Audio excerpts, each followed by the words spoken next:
একদিন সমুদ্রের মাঝখানে এক জাহাজ প্রচণ্ড ঝড়ের মধ্যে পড়ে লণ্ডভণ্ড হয়ে গেল। সেই জাহাজের বেঁচে যাওয়া এক যাত্রী ভাসতে ভাসতে এক নির্জন দ্বীপে এসে পৌঁছাল।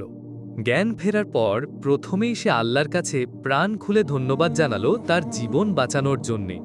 প্রতিদিন সে দ্বীপের তীরে এসে বসে থাকত, যদি কোনো জাহাজ সেদিকে আসে এই আশায়।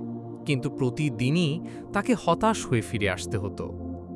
এরই মধ্যে সে সমুদ্র তীরে তার জন্য একটা ছোট ঘর তৈরি করে ফেলল। সমুদ্রের মাছ ধরে এবং বন থেকে ফলমূল শিকারে সে বেজে থাকল।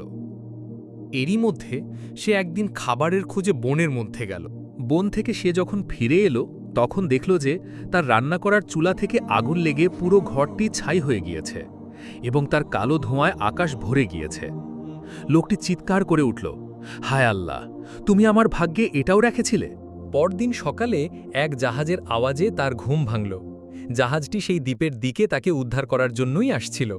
সে অবাক হয়ে বলল, তোমরা কিভাবে জানলে যে আমি এখানে আটকা পড়ে আছি? জাহাজের ক্যাপ্টেন জানালো, আমরা এখানে এসেছি তোমার জ্বালানো ধোঁয়ার সংকেত দেখে। আমাদের উচিত সব পরিস্থিতিতে আল্লাহর উপর ভরসা রাখা।